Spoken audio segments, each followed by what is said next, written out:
رسول اللہ صلی اللہ علیہ وآلہ وسلم نے فرمایا کہ میری امت کے لوگ وضو کے نشانات کی وجہ سے قیامت کے دن سفید پیشانی اور سفید ہاتھ پاؤں والوں کی شکل میں بلائے جائیں گے، تو تم میں سے جو کوئی اپنی چمک بڑھانا چاہتا ہے تو وہ بڑھا لے، یعنی وضو اچھی طرح کر لے۔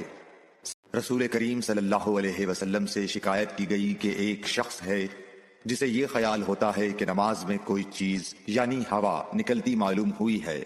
آپ صلی اللہ علیہ وسلم نے فرمایا کہ نماز سے نہ پھرے یا نہ مڑے جب تک آواز نہ سنے یا بو نہ پائے۔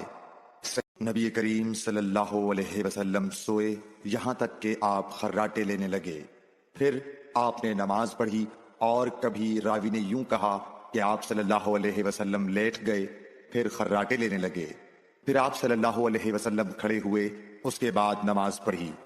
پھر سفیان نے ہم سے دوسری مرتبہ، ابن عباس رضی اللہ تعالی عنہ کہتے تھے کہ ایک مرتبہ میں نے اپنی خالہ ام المومنین حضرت میمونہ کے گھر رات گزاری تو میں نے دیکھا کہ رسول اللہ صلی اللہ علیہ وسلم رات کو اٹھے۔ جب تھوڑی رات باقی رہ گئی تو آپ صلی اللہ علیہ وسلم نے اٹھ کر ایک لٹکے ہوئے مشکیزے سے ہلکا سا وضو کیا۔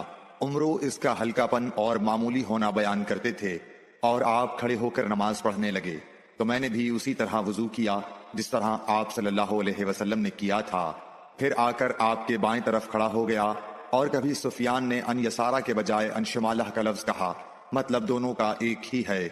پھر آپ صلی اللہ علیہ وسلم نے مجھے پھیر لیا اور اپنی داہنی جانب کر لیا، پھر نماز پڑھی جس قدر اللہ کو منظور تھا، پھر آپ لیٹ گئے اور سو گئے حتیٰ کہ خراٹوں کی آواز آنے لگی۔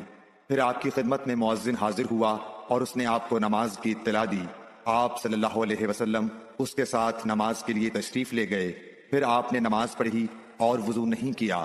سفیان کہتے ہیں کہ ہم نے عمروں سے کہا، کچھ لوگ کہتے ہیں کہ رسول اللہ صلی اللہ علیہ وسلم کی آنکھیں سوتی تھیں، دل نہیں سوتا تھا۔ عمروں نے کہا، میں نے عبید بن عمیر سے سنا، وہ کہتے تھے کہ انبیاء علیہ السلام کے خواب بھی وہی ہوتے ہیں۔ پھر قرآن کی یہ آیت پڑھی، میں خواب میں دیکھتا ہوں کہ میں تجھے ذبح کر رہا ہوں۔ رسول اللہ صلی اللہ علیہ وسلم میدان عرفات سے واپس ہوئے۔ جب گھاٹی میں پہنچے تو آپ اتر گئے۔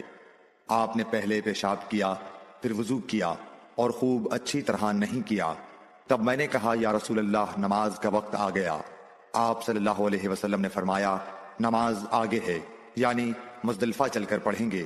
جب مزدلفہ میں پہنچے تو آپ نے خوب اچھی طرح وضو کیا، پھر جماعت کھڑی کی گئی۔ آپ صلی اللہ علیہ وسلم نے مغرب کی نماز پڑھی، پھر ہر شخص نے اپنے اونٹ کو اپنی جگہ بٹھایا، پھر عشاء کی جماعت کھڑی کی گئی اور آپ نے نماز پڑھی، اور ان دونوں نمازوں کے درمیان کوئی نماز نہیں پڑھی۔ ابن عباس رضی اللہ تعالی عنہ نے وضو کیا تو اپنا چہرہ دھویا، اس طرح کہ پہلے پانی کے ایک چلو سے کلی کی اور ناک میں پانی دیا، پھر پانی کا ایک اور چلو لیا، پھر اس کو اس طرح کیا، یعنی دوسرے ہاتھ کو ملایا، پھر اس سے اپنا چہرہ دھویا، پھر پانی کا دوسرا چلو لیا اور اس سے اپنا داہنا ہاتھ دھویا، پھر پانی کا ایک اور چلو لے کر اس سے اپنا بایاں ہاتھ دھویا، اس کے بعد اپنے سر کا مسح کیا، پھر پانی کا چلو لے کر داہنے پاؤں پر ڈالا اور اسے دھویا، پھر دوسرے چلو سے اپنا پاؤں دھویا، یعنی بایاں پاؤں۔ اس کے بعد کہا کہ میں نے رسول اللہ صلی اللہ علیہ وسلم کو اسی طرح وضو کرتے ہوئے دیکھا ہے۔ Like, share and subscribe for more videos.